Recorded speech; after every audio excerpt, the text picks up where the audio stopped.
What we need to think about is what was the cause for the destruction then, for the murder then, and how are we different? Are we different?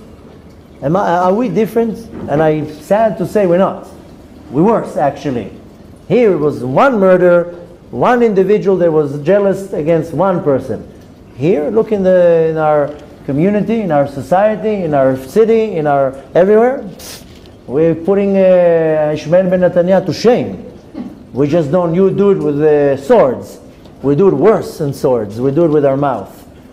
Our sages say in the Talmud, life and death is in the hands of the tongue. Tongue can kill. One word, one sentence, one thing. That's it. A person's career is over. A person's personality is over. Unfortunately, this is what we're suffering. This is what we need as a community, as a nation, as individuals to figure out. We have an epidemic around us.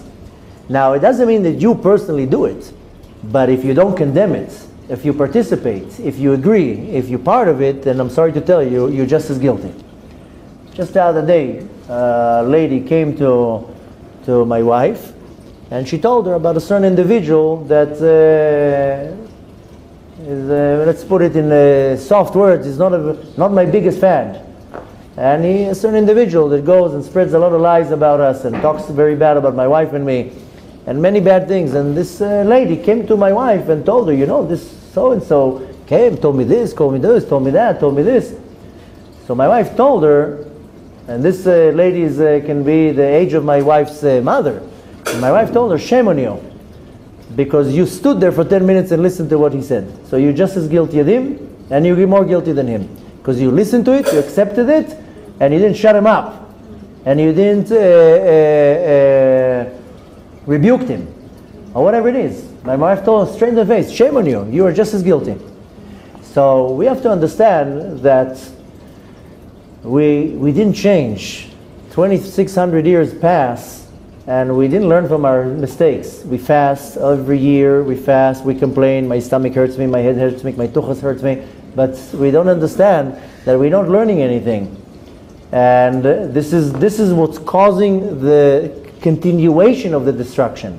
I'm not talking right now about the rebuilding of Bet HaMikdash. The fact that the Bet HaMikdash is still destroyed is because of that. Many people can argue, my opinion is very strong, that we are still in exile because of Sinat Chinam. The first Bet HaMikdash was destroyed from 3 sins: idol worship, bloodshed, and murder. I mean, bloodshed, idol worship, and forbidden relations. Sorry. These 3 sins are very obvious sins. They're very revealed sins. So because the sin was revealed, the length of the exile was revealed. 70 years. The second Bet HaMikdash was destroyed because of Sinat Chinam, because of unconditioned, because of just hate for no reason. Since the sin is not revealed, then the length of the exile is not revealed. And we're still suffering from this Sinat Chinam, for people hating each other for no reason, because he's better than me, he's more successful than me, he has a greater following than me, he has more people in his shul, he's I don't know what, all this nonsense. So we have to learn from that. You have to understand that you should not be even chas v'shalom, even fall to that place to be one of those that jealousy is developed because somebody's better than you. Somebody's better than you because that's what Hashem wants. And if somebody's more richer than you, because Hashem decides for him to have money. And if somebody's more knowledgeable in the Torah than you, because Hashem decided to give him some common sense and to understand. Everything is Hashem. There's no reason here to have any jealousy. But even to be involved in that, and to support that, and to be fed from that, you're just as guilty. So we have to learn from our past and change for the future.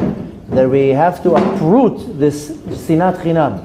We have to uproot any type of hate and jealousy and any type of action that causes this machloket, this separation. And you can be mature enough to tell a person, be quiet, I don't want to hear what you have to say. You are causing a problem. It's up to all of us. And if we don't do that, we're going to continue fasting year after year after year, and again, my stomach hurts me, my headache hurts me.